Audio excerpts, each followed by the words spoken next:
요한복음 1장 12절부터 보겠습니다. 12절부터 14절.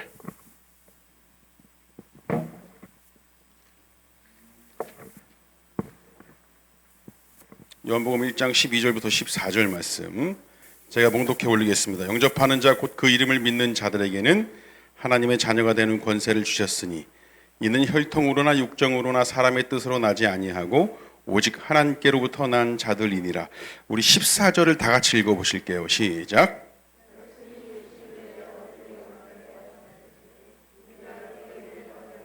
아버지 독생자의 영광이요 은혜와 진리가 충만하더라. 오늘의 말씀은 은혜와 진리로 오신 분. 자, 오늘의 제목이 뭐라고요? 예, 은혜와 진리로 오시는 분. 오시는 분이라고 해놨네. 오신 분.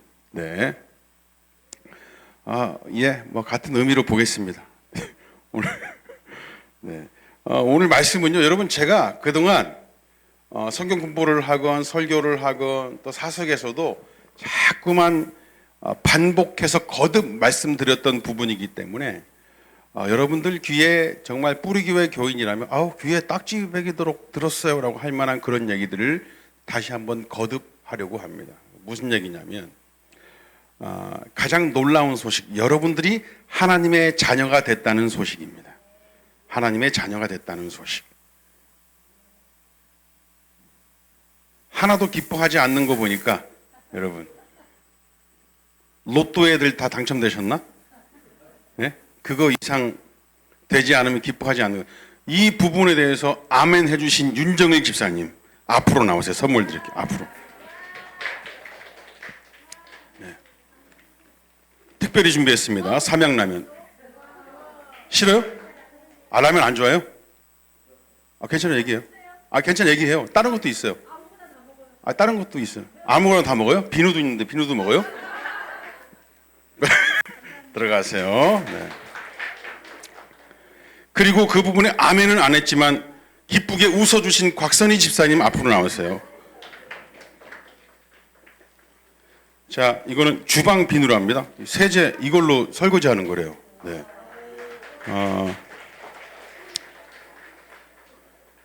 작년에도 우리 뿌리교회 너무 좋아요 그러면서 저 지방에서 핸드메이드 비누로 사업하시는 분께서 우리 교인들 수에 맞게 비누를 또 보내주셨어요.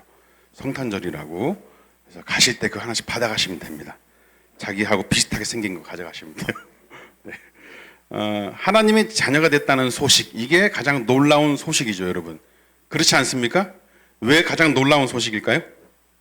갑자기 선포됐기 때문에. 나는 준비하고 있거나 하나님의 자녀가 되겠노라 다짐하지도 않았는데 갑자기 선포가 됐어요. 말씀해 보니까 갑자기. 그걸로 준비된 부분도 아니고 노력도 하지도 않았습니다. 그런데 여러분들께 하나님의 자녀가 되었다라는 선포가 온 것이죠. 이게 유대인들에게서는 당연한 소리가 될 수도 있고 그렇지 않은 소리가 될 수도 있습니다. 무슨 얘기냐면 유대인들은 이렇게 생각할 수 있어요. 우리는 원래 하나님의 백성이고 하나님의 자녀인데 라고 유대인들은 생각하고 있어요. 그렇죠? 그래요? 그렇지 않아요? 여러분 오늘 성탄 감사 예배입니다. 웃을 수 있게 해주세요. 그래요? 그렇지 않아요? 네, 그래요. 그 대답만 해주면 되지 왜 그래요? 자, 우리는 원래부터 하나님을 잘 알고 율법도 잘 지키고 그래왔기 때문에 우리는 하나님의 원래 백성이고 하나님의 자녀야. 그런데 어떤 복음이라는 게 선포됐는데 하나님의 자녀가 됩니다 라고 선포를 하니까 원래 나는 하나님의 자녀인데 무슨 소리 하는 거야 라고 얘기를 하고 있는 거겠죠. 그런 기분으로 그 말씀을 받아들일 수 있습니다. 그런데 여기서 함정은 우리가 1장 12절 말씀에서 봤던 것 같이 영접하는 자 곧 그 이름을 믿는 자들에게는 이라는 전제가 깔려 있습니다. 영접하는 자 곧 그 이름. 여기서 말하는 곧 그 이름, 이게 누구예요? 누구예요? 예수 그리스도가 되는 것이죠. 예수 그리스도. 유대인들은 예수 그리스도를 믿기만 하면 하나님의 자녀가 된다 라는 이 얘기를 오해할 수도 있고 또는 그 이야기에 당연하지 그럴 수도 있다는 얘기예요. 무슨 말인지 이해하시나요? 나는 원래 하나님의 백성이었다. 그러니까 나는 하나님의 자녀다 원래.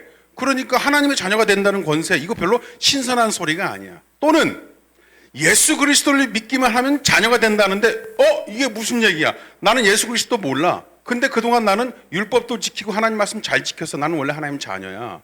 근데 예수 그리스도를 믿기만 하면 자녀가 된다니 이게 무슨 소리야? 라고 하면서 기분 나쁠 수도 있겠죠. 어찌됐든 이 말씀이 우리에게 선포가 됐습니다. 예수 그리스도를 믿기만 하면 하나님의 자녀가 된다. 아무나 될 수 없습니다. 아무나 될 수 없습니다. 예수 그리스도를 믿어야 됩니다. 여러분, 우리는 그 예수 그리스도를 믿기 때문에 하나님의 자녀가 되는 거예요. 다른 거 다 믿고 예수 그리스도를 믿지 않으면 그 아무것도 아니에요. 하나님의 자녀 아닙니다. 창조도 믿고 하나님께서 우리를 이끌어 주심도 믿고 은혜도 믿고 다 믿어. 다 믿는데 예수 그리스도에 대한 믿음이 없어. 그러면 하나님의 자녀가 아닌 거예요. 무슨 얘기인지 알겠죠? 하나님의 자녀가 되는데 첫째 조건, 종현아 뭐라고? 그건 예수님 반말한 거잖아, 예수님한테. 뭐라고? 다시 한번. 예수 그리스도님을. 그것도 좀 이상하네. 예수 그리스도님 그러니까. 예수 그리스도를 어떻게 하라고? 뭐래? 따르라고. 잘했어. 그래, 잘했어. 예수 그리스도를 믿는 거야. 알겠지? 종이 선물 줄게. 앞으로 나와. 선물. 자, 이것도 비누. 자, 선물. 잠깐만. 지금 기분 나빠하는 것 같다? 지금 기쁘게 받아간 게 아닌데 지금? 괜찮아? 알았어, 들어가. 예, 그분을 믿어야 하나님의 자녀가 되는데, 여러분 이거를 성경에서 뭐라고 얘기하고 있냐면, 그 이름을 믿는 자들에게는 하나님의 자녀가 되는 뭘 준다고 돼 있어요? 권세라고 돼 있습니다. 권세. 근데 이거는 약간 번역을 좀 이상하게 해놓은 게, 권세는 권력 또는 세력 뭐 이런 뜻이거든요.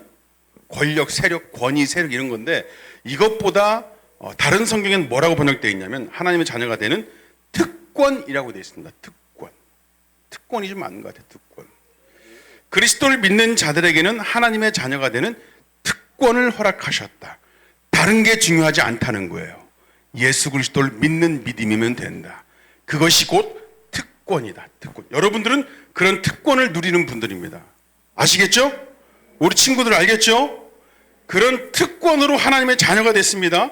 이거는 그리스도를 믿는 자들에게만 허락되는 거예요. 허락되는 거.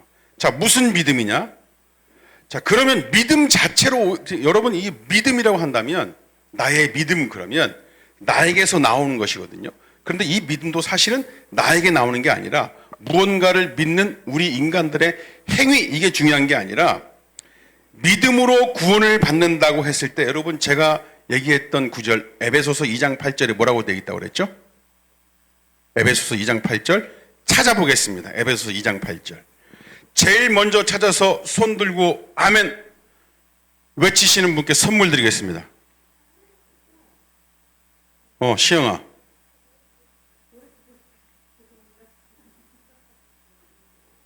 자, 제일 먼저 찾고 아멘. 그렇지. 주하나 읽어봐.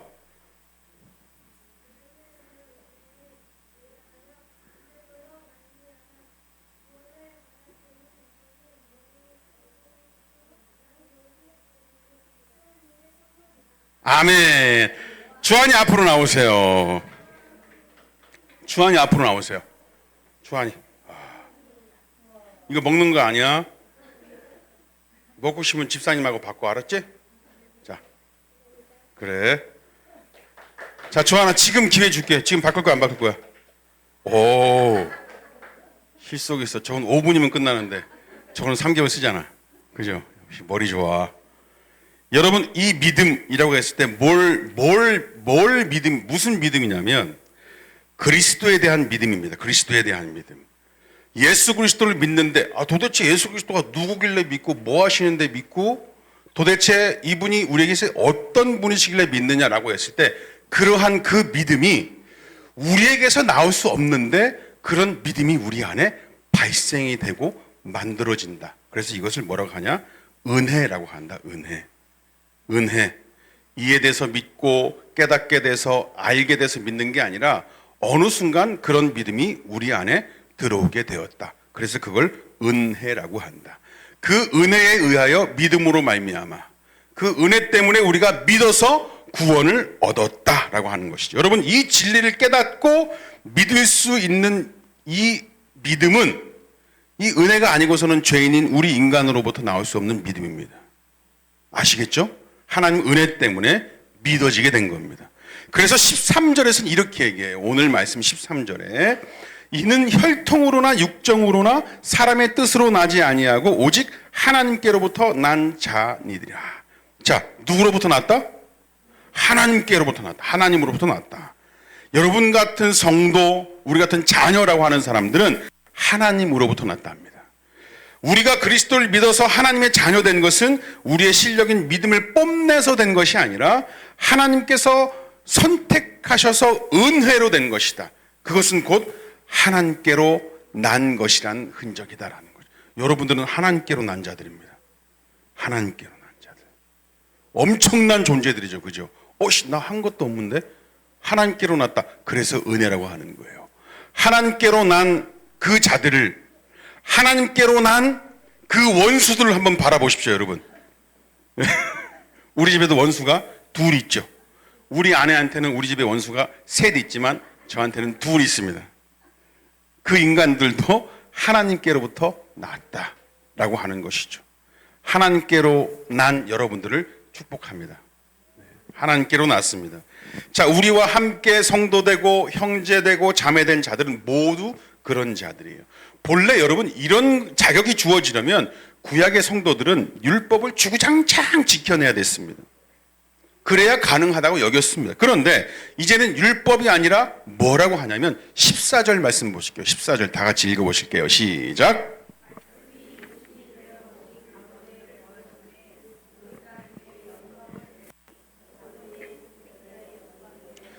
은혜와 진리가 충만하더라. 여러분, 우리가 구원받고 하나님의 자녀가 되는 것은 율법이 아니라 은혜와 진리가 충만해서 그렇답니다. 보세요. 아버지의 독생자의 영광이요 율법이 충만하더라 그러지 않고 은혜와 진리가 충만하더라 라고 얘기합니다. 율법이 아니라 은혜와 진리라고 해서 이전에 없던 것이 새롭게 태어난 게 아니에요. 여러분들 구약 성경 말씀을 보시잖아요. 이스라엘 백성들이 이런 제사 저런 제사 열심히 드리는 게 많이 나와요. 레위기 보면 온갖 제사법이 막 복잡하게 나옵니다. 이스라엘 백성들은 그걸 다 지켰어요. 우리나라에서 제사 드릴 때 뭐 이런 규칙 저런 규칙 많잖아요. 그죠? 김정희 사님 그런 제사 다 지켜보셨나요? 그런 제사 다 지켜봤어요? 손 한번 들어보세요. 설명을 한번 해줘 보세요. 복잡한 거 다 지켜보셨어요? 우리 집은 원래 옛날부터 제사를 안 들어가지고 모르겠는데 우리나라도 제법 좀 복잡하다고 하던데 그쵸? 이 놓는 거부터 해가지고. 근데 이스라엘 백성들이 지키는 그 제사법 같은 거 보면 되게 복잡합니다. 그걸 다 지켰어. 근데 그것 때문에 이스라엘 백성들이 잘 되고 그것 때문에 이스라엘 백성들이 자녀로서 살아간 건 아니야. 무슨 얘기냐면 말씀을 잘 보시면 그런 것들을 열심히 잘 지켰다고 되어 있는데 이 백성들에게 어떤 기적이 나타나고 이 백성들에게 어떤 결과가 나타나고 열매를 나타낼 때 보면 구약 성경 말씀에도 온통 뭐라고 되어 있냐면 하나님의 은혜를 입었더라. 하나님께서 은혜를 베푸셨더라. 은혜가 임하셨더라. 하나님의 영이 임하셨더라. 이런 말씀이 전제됩니다. 그러니까 은혜는요 율법 시대에 라고 하는 그 옛날 시대에도 은혜로 그 사람들이 살게 되었지 그 사람들이 말씀 잘 지켰다고 잘 살게 된 거 아닙니다. 그 시대나 예수님 오고 나서나 예수님 시대나 지금이나 똑같이 은혜 때문에 살게 되는 거예요. 우리가 구약의 성도들에게도 역사가 일어나고 기적과 큰 일을 경험하게 될 때는 모두 하나님의 은혜 때문이었습니다. 율법을 지켜서가 아니라 하나님의 백성이기 때문에 율법을 지키는 것이고, 하나님께서는 그 하나님의 백성에게 은혜를 베푸는 것이죠. 우리가 말씀을 잘 지키는 것은 하나님의 백성이라는 흔적 때문이에요. 흔적. 그것 때문에 은혜를 누리는 것이 아니라. 그래서 그리스도가 오신 후에 다시 선포가 됩니다. 이걸 유식한 얘기로 새 언약이라고 얘기를 해요. 새 언약. 니들 착각하는데 율법이 아니라 은혜와 진리다. 그것 때문에 니들 하나님의 자녀되고 은혜 누린 거 아니야. 그때도 은혜였어. 지금도 은혜야. 대신 충만해 라고 얘기하고 있는 것이죠. 그런데 그 은혜와 진리가 어떻게 옵니까? 조금 전에 말씀드렸던 것처럼 율법을 잘 지켜와요? 아니죠. 다시 한번 말씀드리지만 율법을 지키고 말씀을 지키는 것은 하나님의 백성이요 자녀된 자로서의 흔적입니다. 자녀된 자들의 흔적이지 그것으로 은혜와 진리가 오는 게 아닙니다. 14절 말씀 다시 읽어보겠습니다. 14절 말씀 다 같이 시작. 됐습니다. 여러분, 하나님께서 말씀하신 대로 정말 그 실체가 오시는 거예요. 말씀이 육신이 되었다. 이게 무슨 얘기예요? 예수님께서 오셨다는 얘기예요. 예수님께서 이 세상에 오셔서 은혜와 진리가 충만하게 되었다라고 얘기하고 있는 겁니다. 여러분, 성탄 감사 예배는 그래서 드리는 거예요. 성탄 감사 예배. 성탄 감사 예배는 예수님 오셨어요 단순히 이렇게 생각하시는 것이 아니라 예수님이 인간의 육신을 입고 오셔서 우리 가운데 은혜와 진리로 충만하게 거하심에 우리가 하나님의 자녀된 것을 마음껏 누린다. 이것을 감사해서 여러분들 예배를 드리는 거예요. 성탄 감사 예배는 그래서 드리는 겁니다. 하나님 말씀대로 예수님이 인간의 육신으로 세상에 오셨습니다. 그렇게 우리가 충만한 은혜와 진리를 누립니다. 다시 할게요. 강력한 표정으로 바라봐 주세요. 예수님이 인간의 육신을 입고 세상에 오셨습니다. 그렇게 우리가 충만한 은혜와 진리를 누립니다. 네. 그런 표정으로 성탄 감사 예배입니다. 우리가 믿는 믿음도 그분에 의한 것이고 우리가 믿는 대상도 그분이십니다. 오직 예수 그리스도. 충만한 은혜와 진리가 아니면 불가능한 이 믿음이 우리 가운데 발생되어 가지고 하나님의 자녀가 된 것에 감격하는 오늘이 되었으면 좋겠습니다. 우리의 믿음, 우리의 충만한 이 복을 누림, 예수 그리스도께서 세상에 오셔서 충만하게 해주신 은혜와 진리 덕분이다. 우리 가운데 은혜와 진리로 존재하시는 예수 그리스도 덕분이다. 그래서 우리가 하나님의 자녀됨을 누리는 겁니다. 그것에 감사하는 성탄. 그래서 성탄 감사 예배를 드리는 우리가 됐으면 좋겠습니다. 기도하겠습니다. 하나님 감사합니다.